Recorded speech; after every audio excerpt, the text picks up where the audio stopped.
Hello, this is the TradeSite US Stocks and Futures Market Preview for the week beginning Sunday the 15th of May 2022, ending Friday the 20th. Hope you had a good trading week. Here's a look at the dollar index daily chart, near new highs again. Keeps holding up, obviously, and we expect the dollar to get stronger as interest rates rise over here and with everything going on in the war over in Ukraine and everything else that's going on, but it's been an interesting run. Here's a look at the euro-dollar index, which is usually the inverse of the dollar index, and again it is that. Here's the pound dollar, also near lows, so it is what it is. Here's the Aussie dollar, not much new there. Euro yen, this thing's been kind of a little pulling back a bit, and the pound yen also pulled back a bit off the highs. In terms of intra-week action, I mean, you look at the euro dollar, the high to low of the week is what? It's about 150 pips, maybe at best. The pound yen is 250 pips. So, some decent range, but most of it was Wednesday, and there's not much else you can do in that area. And nothing else besides Wednesday where the movement actually was. Here's a look at the ES front month futures contract. This is the daily chart of the broad market in futures form, sitting down near the lows of the last many months. We popped up a bit on Thursday, but on Thursday and Friday, but still very near the lows, obviously. So we look at the cash indices. Here's the S&P was up 93 on Friday.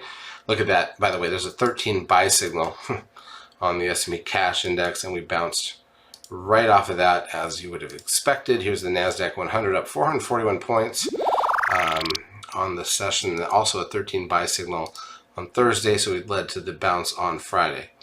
Interesting. The stocks up 143.16. The biotechs closed up 117. Again, very near the lows, but a little bit of a bounce. Obviously, the Russell 2000 up 53. This thing's broken down quite a bit. Crude oil loses $1.44 on the session, down to 109.06, but that's still very much, except for a couple days, near the high of the year. Gold down 60 cents to 1807.60.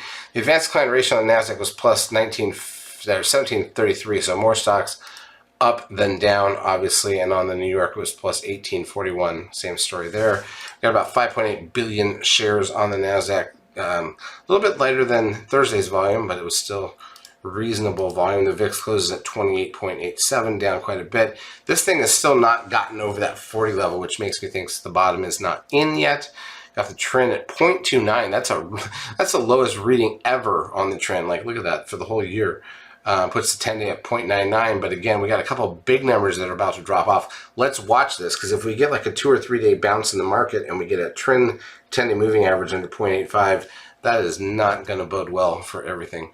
Apple rebounds $4.55 after selling off quite a bit lately. Amazon up 122.49. Again, that's off the super lows. Facebook up $7.38. Google up $64.13. Goldman Sachs up $7.58. We got Netflix up 13.33. Got Peloton up $2.25. Got TLT, the 20-year bond ETF, down $1.74. Tesla's up 41.59. Got Zoom up $9.87. And you got the VIX up 0.96. Down 0.96, sorry. Nothing big there. In terms of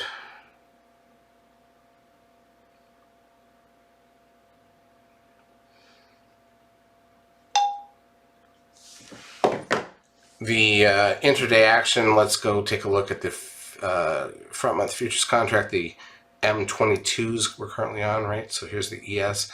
So let me go to 10-minute candle so we can see the whole week, and you can see what happened is gap down on Monday, closed lower, gap up on Tuesday, still closed about even for the day, gap flat opening essentially on Wednesday and sold off.